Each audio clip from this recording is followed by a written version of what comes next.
aad baa u mahadsantahay mudane madaxweyne tacriif weyn baad bulshada Soomaaliyeed ku daawanaysa oo laga yaabo boqolkiiba boqol badi inay magacaaga yaqaanaan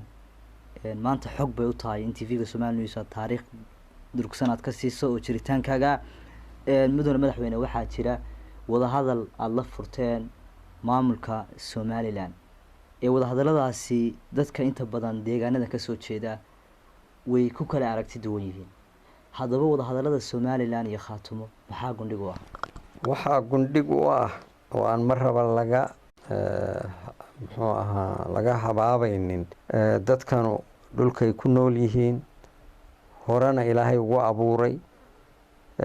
dastuur bay leeyihiin maamul bay leeyihiin saddex gola ah dastuurkay ku taallaa arrimaheenu haddaanu dadkaas Sooliya Sanaag iyo Cayn ku nool inaynu ummadda kaleba kama liidane inaan maamulkeennana inana dhisano maamulada aan dariska nahayna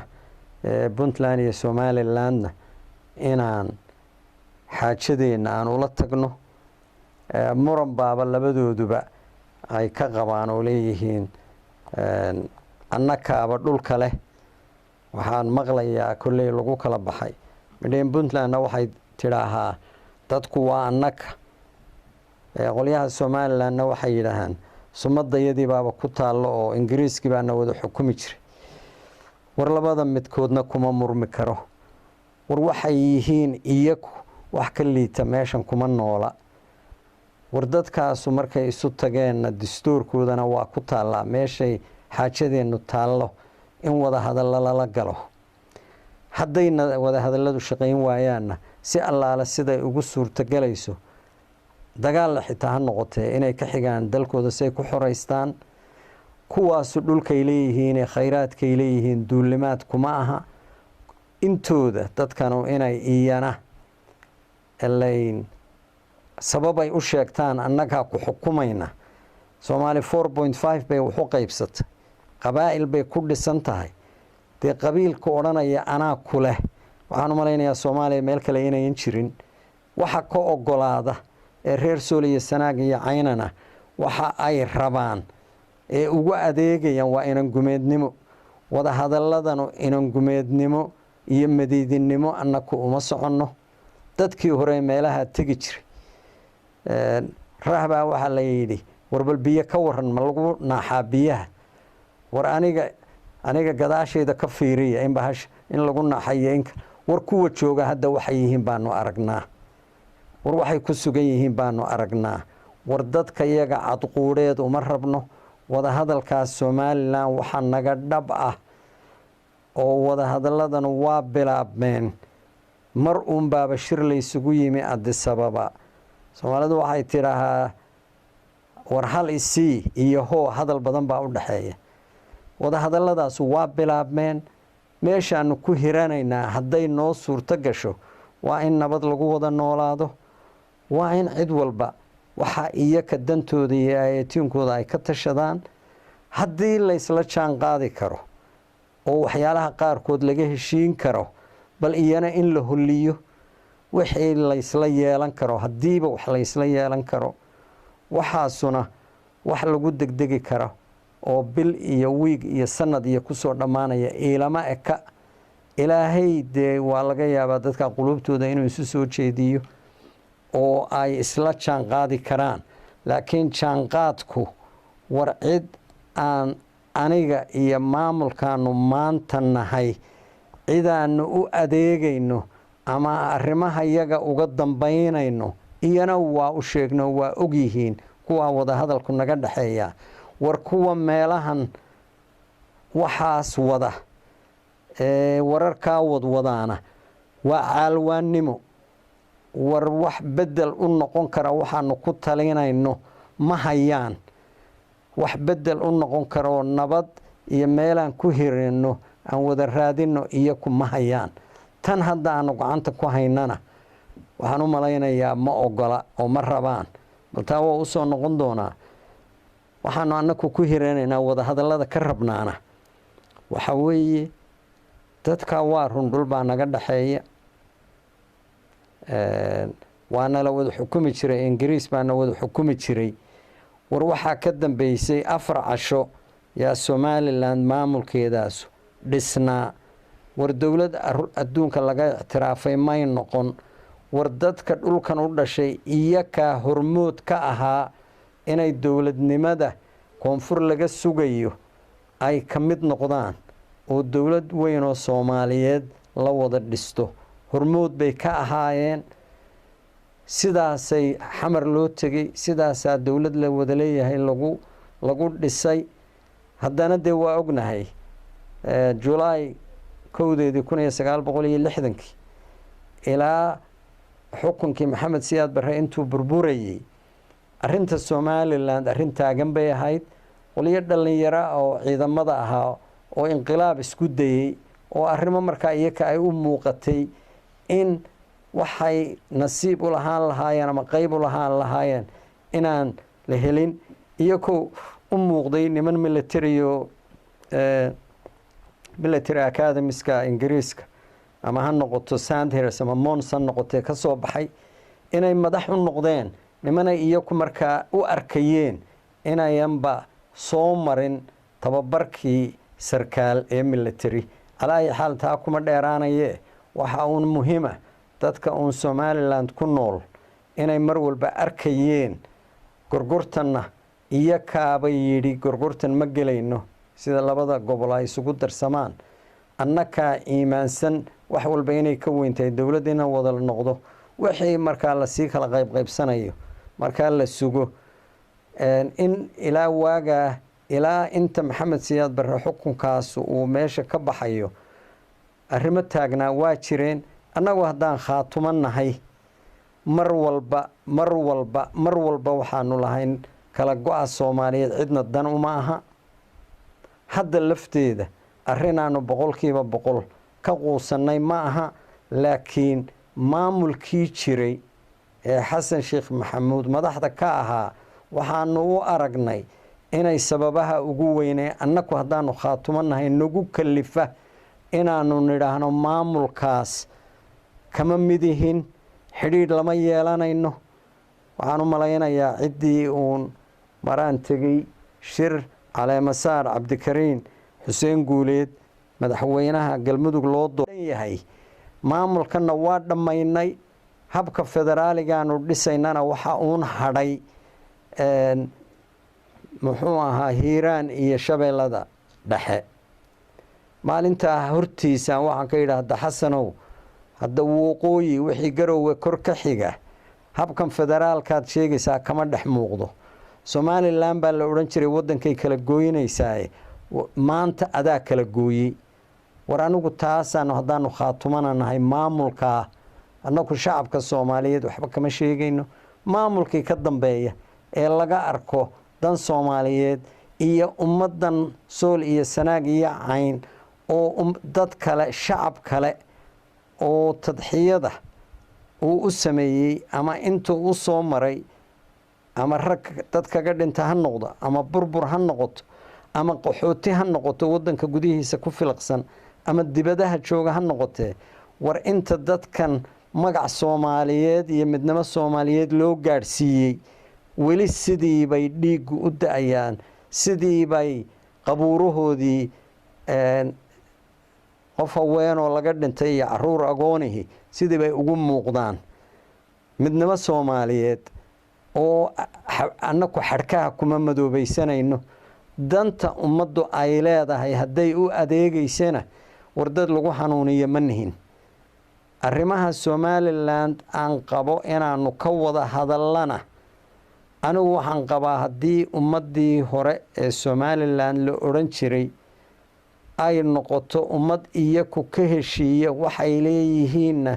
meel uga soo wada jeedsada goonyahana ka wada jooga oo cidina ayan marti ahayn cidina ayan u arag in waxayan jeclayn lagu hayo waxay iyagu nin walba gacmihiisu biyo kaga dhargaaya ay raalli ku yihiin anigu waa qabaa rajo Soomaaliyeed xitaa inay halkaa ka dhalan karto rajo aan maanta xamar ool inay taa ka dhalan karto waa qabaa Somaliland iyo wadahadalada iyo intaanu ka leenahay intaasaan kaga baxay aad baa u mahadsantahay mudane madaxweyne iminka baldhankaasi buuhoodle waxaa jirtay in dhowaan magaalada buuhoodle ciidamo aad idinku sheegteen in maamulka Puntland ay ka amar qaataan ay hakad ku geliyeen diyaarad halkaas aad wadanka Djibouti ugu bixi lahaydeen dadka inta badan siyaasadda Khaatumo ka soo horjeeda waxay sheegayaan warar ah in madaxweynuhu iyo xukuumaddiisa marka waftidii raaci lahayd ayagu diyaaradii fasaxeen ayna iyagu door bidayeen inaad Hargeysa aad ka duushaan arrintaas maxaad bulsho badan oo ku jaawareersanaad kaga qancinaysaa waxaan horta inaan la qancin karayn baaba jirta inamadan la yidhi iyo kuwa ku andacoonayaana leh ciidamada Puntland baanu annagu ka tirsannahay oo hebel iyo hebel iyo hebel loo garanayo oo maalinba mid hadlayo war waa ina kiistiid war waa afweyne ninka la yiraahdo Cabdiraxmaan Cabdilaahi Axmed Nuur war nimankaasu wax laga sameynaya ma aha iyo kaaba leh Puntland baanu annagu ka tirsannahay iyo kaana masruufa waroy hadda wararay wadaanba waaba maqlaynaa oo eheladoodii iyo tolkoodii ay yiraahdeen war waxaan aad wadaan nama dhaqaan inay hadda ileeyihiin baaba igu maqaala ah wararka igu soo duulduulaya warda annagu shaqaalaanu nahay mushahar baanu qaadanaa waxa qureena laga rabaana waa inaanu hadalkayaga aanu tuuranno arrintan airportka ka dhacday buuhoodle war hadal ma ahayn war waxay ahayd ciidan technical ah oo xeryaha nimankaasi joogaan ka yimi iyo askartoodii oo la garanayo yaa meesha nagu hor joogsaday iyo ka diyaaraddu intay soo deginba toogtay ilaah baaba ka badbaadiyey markay soo degtayna goonyaha ka maray baabuurtoodii iyo koo wata anigu waxaan qabaa shimbir baa jirta kulley af ingiriisiga kuukuu la yidhaaho malayn maayo dhulkeenna inay ku nooshahay waa shimbir aan dadaal badnayn waa shimbir kuwa kale markay shimbiri ay riman tahay buul yar bay u dhisataa caruurteeda shimbir baa dhulka gaalada ku nool kuukuu la yidhaaho iyadu buul ma dhisato waxay raadsataa buul dhisan oo shimbir ay xoogaa ka xoog badan tahay ay ubadkeeda ku hayso meeshii bay gashaa meeshii bay iyadu ubadkeeda dhigataa marka af ingiriisiga la yidhaaho cuckoo in the nest waroy ciddii fidmada inamada soo dirtay bay ahaayeen waxaa airportka yimi ee annakana isaga kaaya dhigaya markaa maslax inay wadaan annakaa inamada la hadlayna anugu markaa dood inaan la bilaababa ma rabin war hebel iyo hebel baanu u marayna war ninka jubbadda u tashaday ee airportka noogu yimi ee lahaa inamadan la hadlayaayo hadda waa bixi kartaan war kii fidnada dhigay inuu abaal ka dhigto iyo inuu wax keenay waa iigu muuqan weyday war isagana marti buuhoodle ugu noqon mayno airportkana ugu noqon mayno isagana waa la yaqaan anaa diiday inuu soo dirayna isna waa ogyahay reer buuhoodlena waa ogyihiin kii soo diray adiga ha kuu noqdo nin xaajada dabdamis galaya dee munaafaqnimada ugu weyn weeye taasu anaa ka diiday haddana aan ka ogolaanaynin airportka iyo ku diyaaradda ma soo kirayn lacagtooda kuma ay bixin dhismaheeda kama qayb gelin uguma mana sheeganayno waxa loo keenay ee inamadaasu ay gacmahooda ku duminayaan inamada maaha inamada waa la soo diray war aan dhowr jeer ku celceliyey oo reegadoodka waxay yidhaahaan war nin hadduu dhagax kugu soo tuuro oo ku dakhro war dakharkaa iyo dacwaddaad leedahay ma dhagaxaad u qabsataa mise ninka kugu soo tuuray war inamadaa cidda soo tuurtaan annaku dacwadda u haysanaa burburinta buuhoodle hadday immigrationka tahay hadday airportka tahay hadday isxukunkooda tahay ee dadkaasu dad iyaku isxukuma cidda diidan meeshaa maamulba inuu ka dhismo war waa dad maalintaa hore SSC bay diideen khaatumay diideen hadda waaba odhan karaan kuwa meel kale ka yimi oo biyo soo xarfaday cabaaba hadda noo yimiye hadda xagla toosiye biyo xarfaday ma soo cabin hadda indhasheel hadda biyo xarfaday ma soo cabbin labadooduba laba nin oo reer buuhood lay ahaayeen eedda iyo dagaalka annaka hadda lagu hayaa iyo kana lagu hayay war dadkaasu maamul ay leeyihiin ma rabaan inuu ka dhismo buuhoodle war iyakoo qabaa'ila waxay rabaan inay yidhaahaan anaa u caaqila anaa jubbadda u gashan oo dowladda etoobiyana la xidhiidhaya hadda waa qabaa'il dowladda somalilan ama maamulka somalilandna la xidhiidhayna wartaasu gudin geed kuu goynaysana ma aha maamul ay ku dhisanayaan iyo danay ummaddu leeyihiinna ma aha kuwaas aan jawaabtii ku noqda war ciddii fidmada markii horeba keentay ee inamada soo dirtay nooma ergeyn karaan hadday daacad ka yihiin dee inamada ma soo direen inay annaka iska dhigaan dadaan waxbaba fahmin oo maanlaawayaalana kamaana akhrisan haddana ka akhrisan mayno baad u mahadsan tahay mudane madaxweyne waxaa jira dhowaan intii aad ku sugnaydeen waddanka Jabuuti waxaad ka qayb gashay munaasabadii labada ergo ee labada guddi ee farsamo ee Khaatumo iyo Somaliland shirkii ay isugu yimaadeen oo qodobada ay ka soo saarayeen hadaladii aad ka jeedisay mudane madaxweyne waxaa ka mid ahaa siilaanyo dadkan dhaxal buuga tagayaa runtii iyaduna saameyn weyn bulshada ku keentay hadal kale oo dadkuna ay turjuntay baa jiray oo ah Farmaajo warbal xamar ha ku ekaado imika ama xamar buu madaxweyne u yahay taas maxaad jawaab ummadda ka siinaysaa dee wixii cadow Khaatumo u ah oo danta ummadda u ah warkay iyo ku farsishaan in bulsho weynta reer Khaatumo ay dhabarka u ritaan horta laga fiican hadda waabay isbidnaano dad caqli badan oo aan la siri karin oo dabinka booda oo inaku markaynu wada joogno waa isnidhaahnaa warsiilaanyo waa ninaan aqaano war hadduu yidhi dadkayga iyuu dhaxal uga tegayaa siilaanyo hadalkiisa gaaliya islaamba ay nooga soo wariyeen gaalaana u badan waxa noo sheega uu leeyahay legacy ama dhaxal baan dadkayga uga tegayaa war nimanka guddida ah ee farsamo annakoo wada fadhina yaan hadalkaa idhi haddaad reer Somaliland tihiin madaxweynaha warka laga soo tabinayaa waxa weeye dadkayga dhaxal baan uga tegayaa hadda dadka laga hadlayaa waa ayo ee isagu markaa uu ka hadlayaa waa kuwiisa haddii kuwiisa uu dhaxalku uga tagaa noqoto innaka oo nabad inana hela dee innaka lafteennana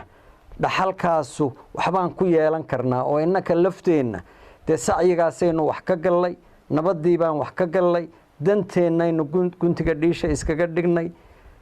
waroy warka sixir ka daran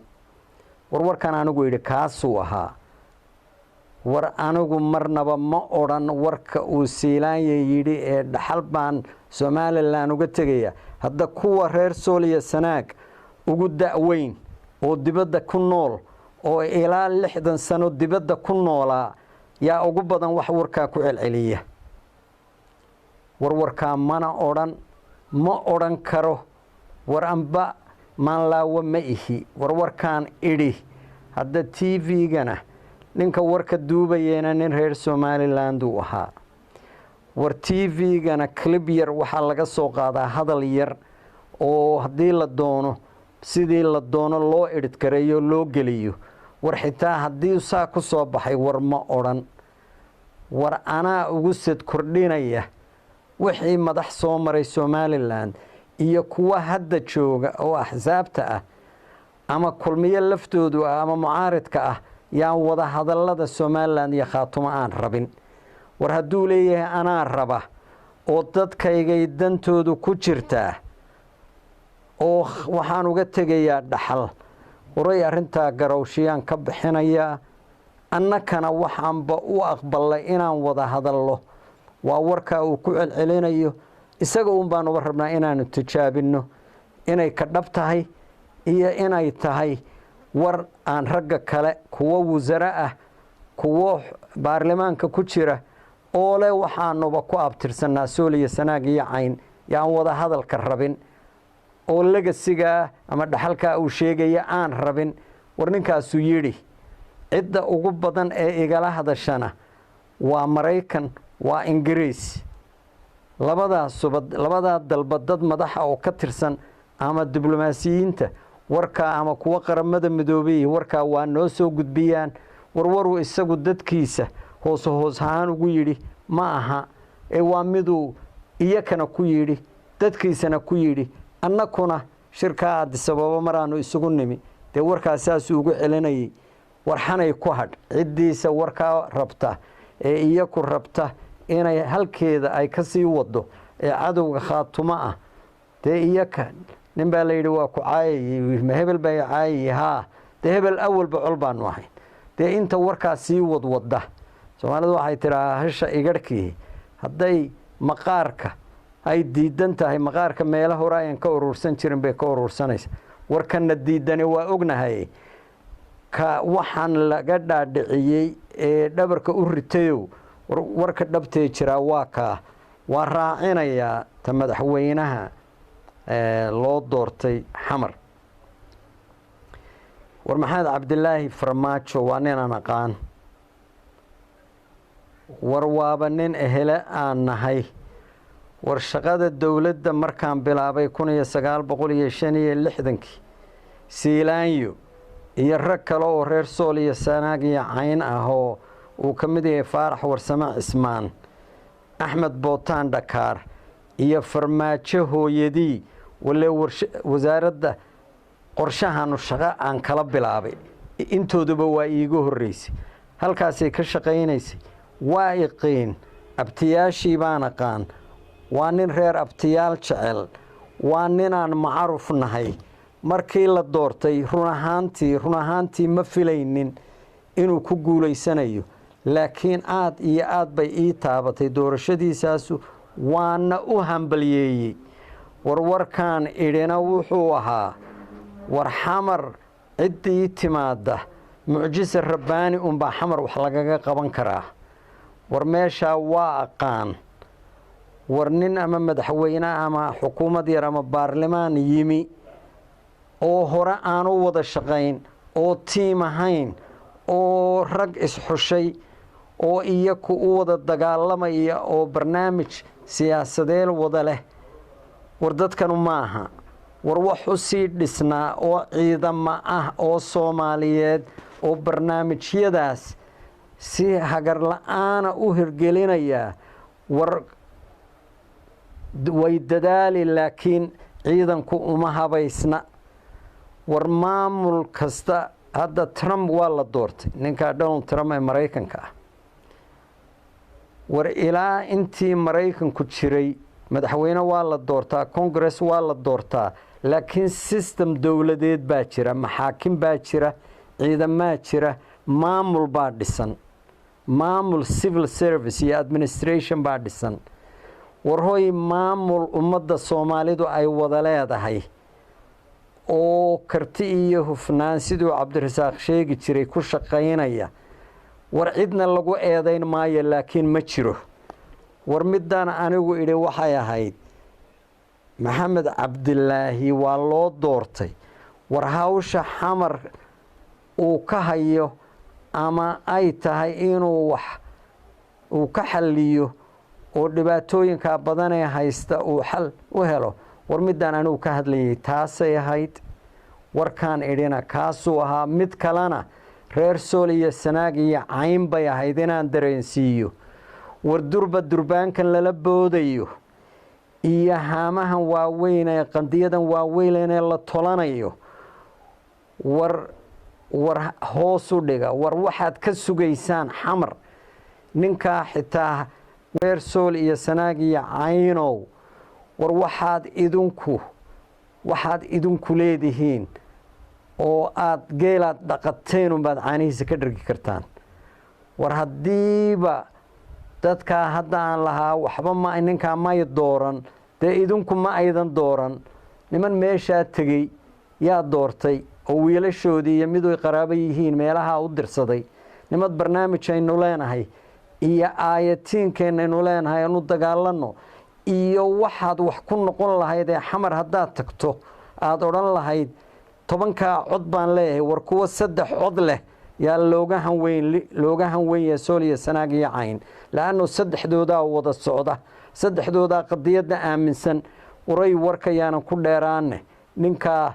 hagarli'i markii hore prime ministerka loo magacaabeena shir lagu qabtay London yaan ka qayb galay telefoon baanba kula hadlay markaana waa u hambaliyeeyey waa ugu duceeyey waxa laala wixii aanu kula qaban karnaa kula qabanaynaa bay ahayd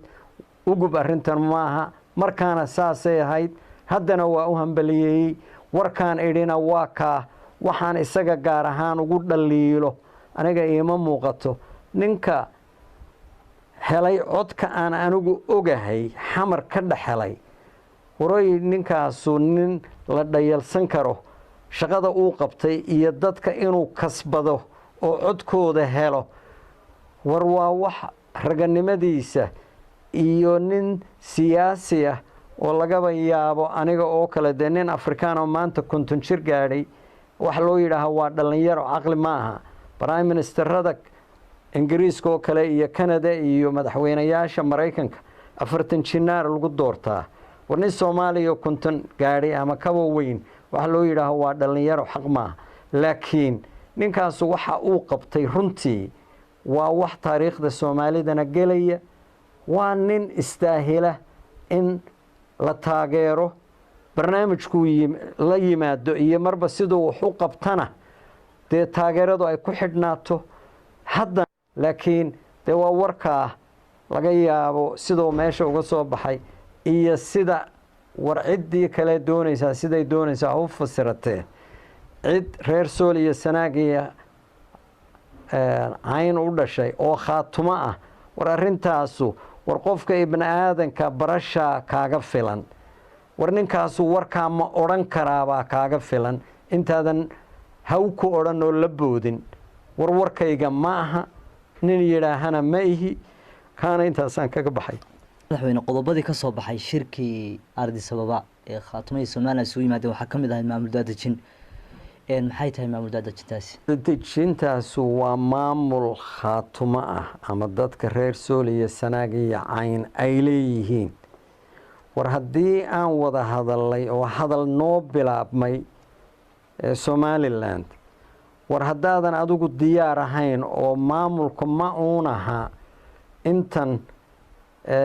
fooqa Axmed Cabdi Guray ku shirta kontameeyada war maamulku inta ma noqon karo war maamul dejinta laga hadlayaa waxa weeye war meelaha inba Somaliland joogin oo xararan kamid yahay oo buuhoodle kamid yahay oo bil mithaal balacad kamid yahay hadda waa inta hadda noogu badhow war in maamul loo sameeyo haddaan maamul loo samayn war dhowr arrimoodba ma suurto geli karaan war hay-adahan aan ka hadlayno ee mucaawanooyinka bixiya hadday abaaraha tahay hadday mashaariic tahay war meelaan maamul jirin nabadi ma jirto war odayaal marba ciddii timaada la soo kiciyo ee geedka quraca hoostiisa inta yimaadaan ka baana war cidi wax inoogu qaban mayso war maamulka yar ee markii hore si fiican u dhismay ee buuhoodla ka dhismay oo kala loo baahan yahay war annaku haddaanu khaatuma nahayna malihin annaka u dhisayna war dadku inay iimaansadaan iyagu ay maamul samaystaan oo lagu bilaabo guddi war shuruucda dawladda hoose iyo maamulka degmada ama tuulada ama magaalada waa la yaqaan war maamulkan leenahay hala dhiso war horuu barnaamijka iyaga uga yahay khaatumo war shirarka noogu dambeeyay ee balacad qodobka noogu weynaana arrinta nabadu ahaa qodobka ku xigaana inaynu isdiyaarino oo xagga amniga iyo xagga maamul dejinta oo aynu ina ku leenahayna inaan ka howlgallo war nimankan qowlalka ka xumbaynaya ee leh khaatuma nama matisho war iyo ku maamulla karti ay ku dhisaan iyo caqli ay ku dhisaan ma leh war in dadka ilaa taleex ilaa xudun ilaa boocame ilaa inta hadda meel lanagu khasbayaa ma jirto war xitaa diyaar baanu u nahay annaka iyo Somaliland inaanu isku fahanno oo hadday waxaanu noo sii socdaan oo arrimaha qaarkood aan ka heshiino wariyo ka laftoodu xitaa meelahay joogaan inaanu maamulka ka dhisno war iyaku maamul aanu hadda leenahay wuu shaqeeyaa oo kolley un dadka cashuurta lagaga ururiyo waxaan u malaynayaa laascaanood unbuu jiraa war meel kale oo maamul ka jiro ma jiro annaku taasaanu aragnaa danta iyadana inay tahay haddaanan maamulkaa dedejin oo xaggaa aanan ka samayn ama ayan dadkaasu samaysan oo iyaku ayan barin inay isxukumaan war iyakaa isxulanaya war hadhow intay noqon lahayd saddexda dhardhaar markii shir loo baahdaba saddexdii dhardhaar ha la raadiyo war hadda kuwaasaa noqon kara kuwa hawsha qabanaya war hadda dad dhalinyaro ah oo rag iyo gabdho ah yaa ka soo dhexbixi kara oo leadershipka loo baahan yahay yaa halkaa inooga bilaabmi karta oo ka abuurmi karta war maamulkaa sanad iyo 2 iyo 5 sano ka bacdi in wax inooga soo baxaan oo aynu inaku isxukunno weeye waxaanu annaku rabnaa war dadkan leh ka Somaliland bay daadajinayaan waxa ugu yabaq badan kuwa Somaliland mushaharka ka qaadanaya ee cuqaasha ee simada ah ee meelaha jooga ee yabqaya way kuwa maamulka diidaya ee haddana leh Somaliland warbal yaabkaanu aragnay warbal ninku masruufaya oo haddana aad leedahay waa ka soo horjeeda de waa xujooyinka ina haysta laakiin maamul dejinta iyo ciidaman gacantan nabadda inoogu qabta oo aynu inaku leenahay oo poliisa oo sirdoona oo daraawiisha war inakaa u baahan waxaanu rabnaa intaan shirarkaa la teginna haddii lagu yidhaaho dee waaba kugu wareejinaynaa maamulka ee waa kee maamulkaad sheegaysaan ma 40 iyaga jooga Axmed Cabdigurey fooqiisa dhex fadhiyaa maamulku noqonaya mise markaasaa yagleel la gelaya oo la odhanaya maya haddaanu markaa dhisaynaa waray wax aqli gala oo waxaan fahma hadday rabaan ha ka doodeen laakiin ninaan isagu oqoon oo magaciisa aan qori karaynin waray ummaddan ma hor joogi karo ma odhan karo anaa ayooda ka talinaya war kama talin karo war kuwa daba joogaana wuu madalufinayaa wuu luminayaa war danteena waxay ku jirtaa magaalo kasta iyo tuulo kasta iyadu inay dadka maamulaya ee xukumaya xulato war kuwaasaa berri ka maalin degmada iyo gobolka iyo tadhaxaba u gudbi kara war mas'uuliyiinta aan rabnaa ee xilkaska ee la bartay haddaad neef irmaan magaalo geysaad iibinayso waa la shirrabaa war cid la shirrabaa loo baahan yahay sida lagu shirrabayaana waa inay maamulkaa hoose soo maraan war nin ordaya oo leh anaa hadda ka imi anaa ingiriis ka imi maraykan ka imi ama imaaraadka ka imi oo haddaan rabaa in wasiiraan noqdo ama xildhibaan aan noqdo war waxaa ka door badan kaasu inuu dalka yimaado degmada ka bilaabo isagaa loo baahan yahay maanta kaale anaa waxbartay anaa maamulka aqan dee kaalay dee ha sugin inaad se soo taagto oo tidhaaho anaa wax walba markaa raba arrinta maamul dejinta iyo nimankaa Somaliland haddiiba aan heshiino war dee weelkii loo baahnaa waa inuu inoo diyaar yahay war haddaynan weelkiiba uusan inoo diyaar ahayn waxaynu sheegaynaa waa laynagu qoslayaa waxaynu nahayna waxay noqonaysaa nin foosta un salka ka go-an biyo raba inuu ka buuxiyo war maamulku waa salka aynu u baahannahay maamul dejintaan ka hadlaynaa nabadgelyada iyo amnigaan ka hadlaynaana waa kuwaa war hadday laascaanood ka baxaan haddaadan adigu maamulkaagii diyaarsan oo kuwa hadda jooga wixii ka anfacana aadan ogeyn kuwa kale oo khaatumo ah oo danteenna iyo shacbigeenna u adeegaya oo siyaasadda cusub fulinaya haddaadan diyaarsan dee dadkana waxay ku hadlayaan waa waxaan berri ka maalin ina dhaqi doonin taana intaasaan kaga baxaya. inaad baa umahadsan tahay mudane madaxweyne. su-aasha ugu dambeysa ee aan ku weydiinayo ama aan kula wadaagaya waxay tahay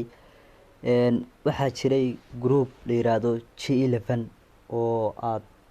xukuumadda Khaatumo iyo halganka deegaanadan aad waqti badan soo wada qaadateen. hadda waxaa jira khilaaf aad ku kala aragti duwanaateen wadahadalladan sida ay shaaciyeen. marka madaxweyne maxaad groupkaas kaaga qorshaysan ma jiraan wax khilaaf oo idin dhaxeeya? war khilaaf waa noo dhaxeeya. nimankaasu inqilaab bay isku dayeen, shir bay Nairobi ku qabsadeen, waxayba tuseen shirka Nairobi inay awoodda ugu sarreysay Khaatumo iyo ku yihiin. iyakaa yidhi annakaa magacaabayna dadaannu ku kalsoonnahay oo wadahadallada tegaya. hadda waa wadahadalla kuwaa G11 aad ku sheegayso ayaan rabin, maantana rabin, maalintaana rabin. waxaa xigtay in 7 nin baan u dirsanay wadahadalladaas magaalada la yidhaaho Addis Ababa. 7daas 3 iyakay ahaayeen. wadahadalladii bay ka qayb galeen, way noqdeen, warbixintay la noqdeen. waxay noqotay wadahadallo fiican baan gallay, arrintuna meel fiican bay noo maraysaa. waxaa noo xigtay in ay miidiyada warar ka sii daayeen oo iyadoo qoran oo inqilaab cad ah oo ay leeyihiin waxaanu rabnaa in wadahadalladaana la joojiyo. xamar howlaheedu inta ay meel ay salka dhiganayaanna aan arrimaha kan lagaba baxo. waray nimankanu ama kuwooda hormoodka ka ahi xamar bay hungureynayeen, haddana xamar bay joogaan. haddadanaynu joognana xamar bay joogaan. waxay raadinayaan wasiirnimo xamar ah. waxa ay isu keeni kari waayeen isagoo wasiir halkaa ka ah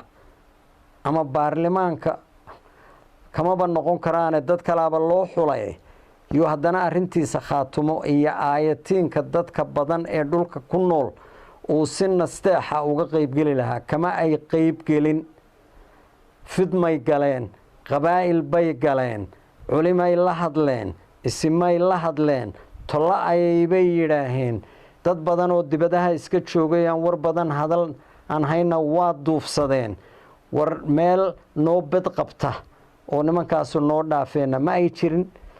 lacagihii dadka jaaliyaduhu uruurin jireen bay ishortaageen, qaarkoodna iyaku isticmaaleen.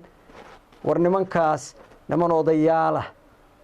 yaa yidhi waa idin dhexdhexaadinaynaa. wakhti badan baa lumay. shirkaa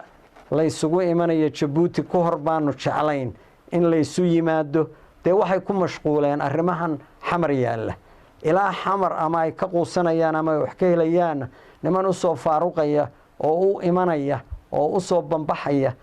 inay wada hadalla galaan oo garowshiya hadday bixinayaan dee lays dhegaysto. haddayan garowshiya bixinayna oo leenahay annaka awoodda lehna min ayna lahum. awoodda ay sheeganayaan dastuurka kuma taallo. oo bulsho weynta Khaatumo intay shireen uma dhiiban. oo annaku intaanu isaga nimi kuma aanan heshiin. niman iyaku hadda ma uun ahaa niman uu G11 ahaan jiray, ciidamo kale oo badan oo aan weligood Khaatumaba noqon weeye waxa ay urursadeen. cid allaale ciddii mucaarad Khaatumo ku ahayd kuwale waxaanu nahay muxuu ahaa badbaadada Khaatumo,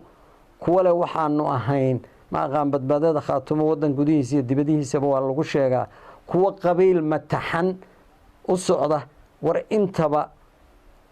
waa galeen. wararka uun la sheegayaa nimankaasu ilaa haddana hawsha waa wadaan. ibriiq bay ku adimayaan. dantoodii xamarna xamar bay u wada joogaan. annaku haddii odayaashaa isdiray ee yidhi wanaagaan ka xigno annaku diyaar baanu u nahay wadahadalkooda. laakiin Soomaalidu waxay tidhaahaa inta dhiciskaa la yidhi inta midida loo soo siduuba bakhtiyaa. waray arrimo aan sugi karayn bil iyo 2 iyo 3 tii ay ku talaynayeen ahayd waxaanu rabnaa inaan la wada hadlin ilaa xamar aanu ka quusanno. dee tii unba hadda socota. haddii ay ay noqon weydo shirka Jabuuti wadahadalada ka hor in la isu yimaadana war annaku waa ka tashanaynaa waxaanu ka yeelayno ma sugayno waana ka tashanaynaa